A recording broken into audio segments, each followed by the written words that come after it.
हरियाणा को मिली Dwarka express way की सौगात। पीएम ने 112 राष्ट्रीय राजमार्ग परियोजनाओं का भी किया उद्घाटन। 9,000 करोड़ की लागत से एक्सप्रेस वे का हुआ निर्माण। पीएम मोदी ने किया उद्घाटन। पीएम मोदी ने 2047 तक विकसित राष्ट्र का रखा लक्ष्य, कहा मैं छोटे सपने नहीं देखता। प्रधानमंत्री नरेंद्र मोदी का बड़ा दावा, कहा बीजेपी सरकार में तेजी से हुआ विकास, 3 महीने में 10 लाख करोड़ की सौगात। पीएम मोदी ने विपक्ष पर बोला हमला, कहा पिछली सरकारों में काम कम प्रचार ज्यादा होता था। पीएम मोदी ने कहा कि एक्सप्रेसवे से बदलेगी एनसीआर की जिंदगी, समस्या संभावना में सिर्फ सोच का फर्क। पीएम मोदी ने द्वारका एक्सप्रेसवे के मॉडल का किया निरीक्षण। सीएम मनोहर लाल और नितिन गडकरी भी रहे मौजूद। गुरुग्राम में पीएम मोदी ने किया mega road show, Modi Modi के नारे लगे। इलेक्टोरल बॉन्ड पर एसबीआई को बड़ा झटका, सुप्रीम कोर्ट से 30 जून तक वक्त की मांग की याचिका खारिज। सुप्रीम कोर्ट ने 24 घंटे के अंदर जानकारी देने को कहा। 15 मार्च तक इलेक्शन कमीशन को वेबसाइट पर डेटा डालने के निर्देश। इलेक्टोरल बॉन्ड पर अखिलेश यादव का बड़ा बयान, कहा सुप्रीम कोर्ट के फैसले से हमें खुशी, बीजेपी के पास सबसे ज्यादा संसाधन है। कांग्रेस नेता पवन खेड़ा ने केंद्र सरकार पर बोला हमला, कहा सुप्रीम कोर्ट के आदेशों का होना चाहिए पालन। दिल्ली में आयोजित सशक्त नारी विकसित भारत कार्यक्रम में शामिल हुए पीएम, लखपति दीदियों को किया सम्मानित। प्रधानमंत्री मोदी ने महिलाओं को दी बड़ी सौगात, 1000 नमो ड्रोन दीदियों को सौंपे। हरियाणा के कुरुक्षेत्र में दिल्ली के सीएम अरविंद केजरीवाल ने लॉन्च किया नया चुनावी कैंपेन, साथ में भगवंत मान रहे मौजूद। सीएम केजरीवाल ने बीजेपी पर बोला हमला, कहा ये हमारे एमएलए खरीदना चाहते हैं, पंजाब में सरकार गिराने की साजिश। सीएम केजरीवाल का बयान, कहा बीजेपी ने हमारी झांकी को रिजेक्ट किया, आप हमारे सांसदों को जिताएं। 15 मार्च से दक्षिण से प्रचार की शुरुआत करेंगे पीएम मोदी, तमिलनाडु, कर्नाटक, तेलंगाना का करेंगे दौरा। दिल्ली में आज बीजेपी केंद्रीय चुनाव समिति की बैठक, शाम 6 बजे होगी मीटिंग। सूत्रों के हवाले से खबर, आज जारी हो सकती है बीजेपी की दूसरी लिस्ट। दिल्ली दौरे पर महाराष्ट्र के deputy CM Devendra Fadnavis, JP Nadda और अमित शाह के साथ होगी बैठक। लोकसभा चुनाव को लेकर विपक्ष की तैयारियां तेज, शाम 6 बजे दिल्ली में कांग्रेस चुनाव समिति की बैठक। दिल्ली की 3 लोकसभा सीटों पर कांग्रेस के उम्मीदवारों के नाम अभी तय नहीं, आज होने वाली बैठक में लग सकती है मुहर।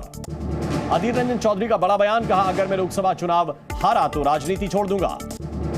लोकसभा चुनाव से पहले बीजेपी को बड़ा झटका, चूरू से बीजेपी सांसद राहुल कासवा कांग्रेस में शामिल। आज चुनाव आयोग की पुलिस पर्यवेक्षकों के साथ अहम बैठक, जम्मू कश्मीर भी जाएगा चुनाव आयोग। चुनाव आयुक्तों की नियुक्ति के बाद होगी चुनाव की घोषणा, अरुण गोयल के इस्तीफे से 2 पद खाली। दिल्ली के 41 गांवों को अमित शाह देंगे पीएनजी की सौगात, 178 गांवों में कई विकास कार्यों का करेंगे उद्घाटन। बिहार में चुनाव ऐलान से पहले हो सकता है कैबिनेट विस्तार, सूत्रों के मुताबिक 15 मार्च को हो सकता है मंत्रिमंडल विस्तार। बिहार में सीट शेयरिंग को लेकर एनडीए में नहीं बनी बात, सूत्रों के हवाले से खबर, हाजीपुर लोकसभा सीट पर पशुपति पारस लड़ेंगे चुनाव। तेजस्वी यादव ने बीजेपी पर साधा निशाना, कहा बीजेपी संविधान के साथ खिलवाड़ कर रही। एमपी के जबलपुर से चुनाव लड़ने की अटकलों पर विराम, कमलनाथ बोले किसी भी हालत में छिंदवाड़ा नहीं छोड़ूंगा। एमपी के ग्वालियर में सीएम मोहन यादव ने चुनाव से जुड़ी अहम बैठक की, चंबल की 4 सीटों पर चर्चा।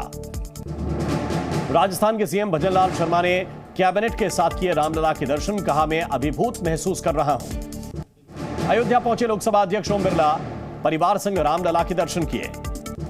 हरियाणा के रेवाड़ी में 2 कारों की टक्कर, हादसे में 6 लोगों की मौत। जेएनयू में 4 साल बाद छात्र संघ चुनाव का ऐलान, 22 मार्च को वोटिंग, 24 मार्च को आएंगे नतीजे।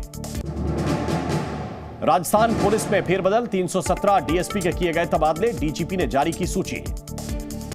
झारखंड के पलामू में बीजेपी का बूथ स्तरीय कार्यकर्ता सम्मेलन, प्रदेश चुनाव प्रभारी लक्ष्मीकांत वाजपेयी हुए शामिल। बिहार के बगहा में अवैध नर्सिंग होम किया गया सील, प्रशासन टीम ने संचालक को किया गिरफ्तार। ग्वालियर में खदान में गिरने से मासूम बच्चे की मौत, सदमे में आकर मां ने लगाई छलांग। यूपी के जौनपुर में तेज रफ्तार पिकअप ने स्कूल बस में टक्कर मारी, हादसे में बस चालक समेत कई बच्चे घायल। गाजा में धमाकों की वजह से आसमान में फैला काला धुआं, एयर ड्रॉप किए गए राहत सामग्री के पार्सल। अमेरिका के वर्जीनिया में प्लेन क्रैश, हादसे में 5 लोगों की मौत। बोलीविया में भारी बारिश से आफत, बाढ़ से निपटने के लिए 3000 सैनिकों की तैनाती। बायजूस ने कर्मचारियों को सैलरी का एक हिस्सा दिया। राइट्स इश्यू होने के बाद होगा बकाया राशि का भुगतान। भारत ने ईएफटीए देशों के साथ किया फ्री ट्रेड समझौता। 8 लाख करोड़ निवेश करेंगे 4 देश। ऑस्ट्रेलिया ने न्यूजीलैंड को 3 विकेट से हराया। 2 टेस्ट मैचों की सीरीज में किया क्लीन स्वीप। एलेक्स कैरी को मिला player of the match award. New Zealand के तेज गेंदबाज मैट हेनरी चुने गए player of the series. Zee news.